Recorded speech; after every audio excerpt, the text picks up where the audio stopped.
Hi, my name is Sarah Stark. I am the costume designer for Beauty and the Beast here at American Stage. I always love working at American Stage. I've been working with this company since 2009. This is actually the fourth time I've done Beauty and the Beast, so I feel like we're really good friends.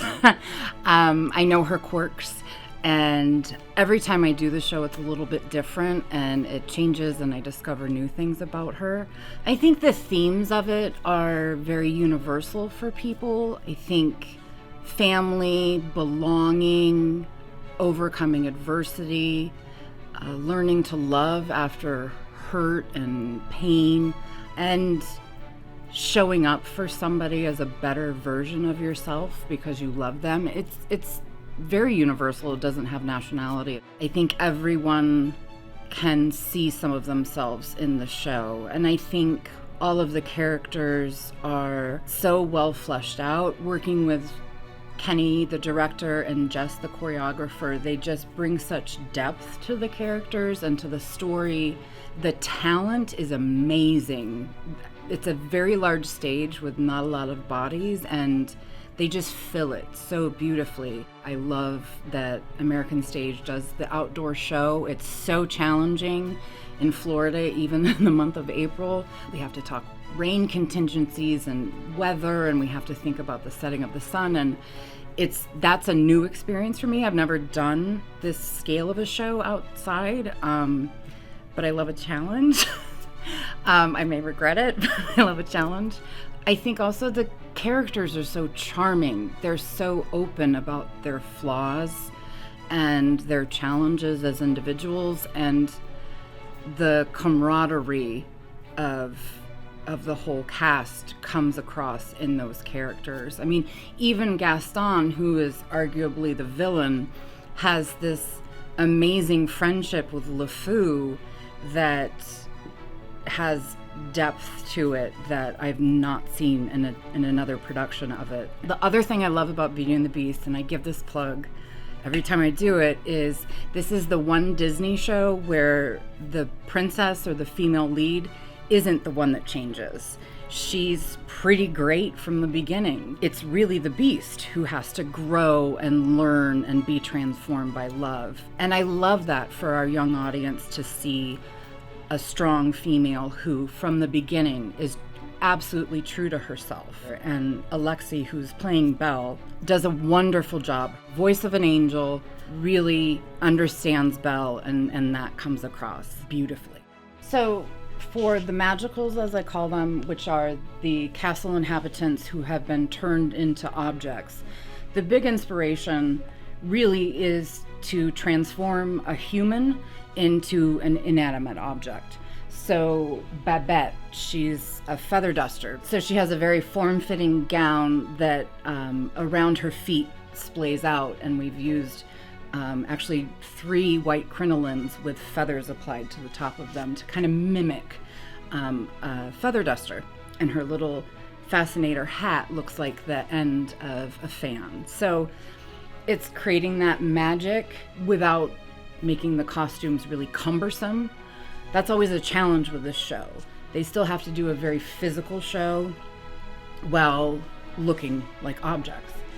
One of the things with this show too is you can be creative and create different looks, but there are some things that you don't mess with. One of those things is Belle's colors. I call it Belle Blue. So it's like a mid-range cornflower blue. So all of her costumes are very much in that family of colors. We also, it's not up here right now because we like to hold it back for the big reveal when you come see the show, but the gold gown. If I put her in a green gown, it would never get the same reaction. There's just some things you don't mess with. The gold gown is one of them. If you see someone on Halloween wearing that, you know exactly what that dress is. So you can take some liberties, and I have, but there's certain things you don't mess with. The big color for the townsfolk is ochre. So everyone's got a little bit of a touch of this to it. So visually, when Belle comes out, she's very separate from the town because she's all in Belle Blue, and the town is a very different palette from her, but with historical touches. So we've got, a Henley and some fun overalls, but then I have a distressed vest that's from a historical time period. And it's visually very interesting to me that things are mixed kind of like that. One of my favorite characters, if you want to come along, is Le Fou. He's so fun. I mean, his name is literally the Fool in French. Everyone's on and inspired by you, and it's not very hard to see why.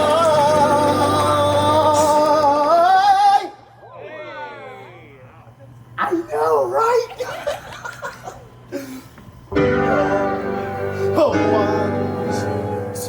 And I love doing his costume because it's always the most fun, and it's mix and match. So I've got this arguably somewhat aggressive floral shirt with Madras pants that we're turning into breeches. So it's just kind of an assault on the eyeballs.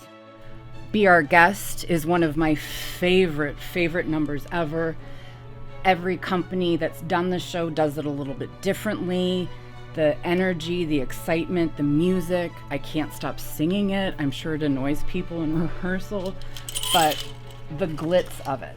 I mean, this is a pant this is our tablecloth, which is a character that is newer to Be Our Guest. I think we kind of invented it a little bit. I love it, but this is his pants. Like, how do you not have a good time watching someone wear these pants?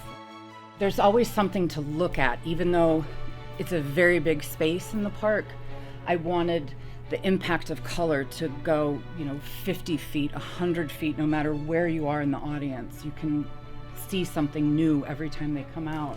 This is Madame de la Grande Bouche's dress. So this is actually the dress she has on underneath her bureau that she is. She's a challenge of a character because a lot of times her costume can weigh upwards of 40 or 50 pounds, can be really cumbersome. And I always want actors to feel their best and also feel like they can do everything that they need to do, that their costume isn't holding them back. So working with Justine, who plays Madame de la Grande Bouche, I wanted her to feel super comfortable, but also I wanted her to feel like she was a piece of furniture, which is quite a balance. But she looks amazing in this costume, and I cannot wait to see it all together. And all of our magicals, spoiler alert, may turn into humans at the end. So seeing them in their human form is also a challenge because you have to have the magical costume match the human costume, but in a different way and kind of elevated. So telling a story through a costume is really the big challenge that we face. You want to think about who the character is, where they come from, what's the challenges they've had, what day have they had. That really is where you start. You start with the script. What do they say about themselves? So you just have to listen. And I always think you have a plan for the costume, but then you meet the actor and you watch the designer run and you speak with the director, and it adds more and more layers to it. So maybe my original idea of how somebody looks and presents themselves to the world shifts as we go through that process. With Mrs. Potts in particular, I think of her as kind of the den mother of the castle, and she worries about everyone and she wants everyone to be happy and taken care of. And I think that comes out when she speaks with Chip. She has such love and concern for him and for the Beast and for Cogsworth and Lumiere. She's kind of the glue that holds everyone together, I think. There's something just very familiar about her to everybody and inviting. And this belt doesn't close, but I'm going to act like it is closing. Where's her jacket, though? Maybe we should keep that a secret. It is kind of the fantastic part of it. The costumes in Beauty and the Beast tell you a lot about the character and their function in the castle, both, work-wise, but also how they fit in to the group of people that worked in the castle. So Mrs. Potts, I'm trying to think back to Downton Abbey. What would be her position? She maybe ran the kitchen or was the head of the household staff. I think of Cogsworth was probably the major domo, was the chief of all the staff. Lumiere may have been a valet, so he may have been the one that got Beast dressed in the morning. So that's interesting to me, how they translate through their magical character into who they were when they were humans originally, and who they may or may not turn back into at the end of the show. Well, thank you for taking the tour of the costume shop here at American Stage. Got to get back to work, but I can't wait to see you out in the park.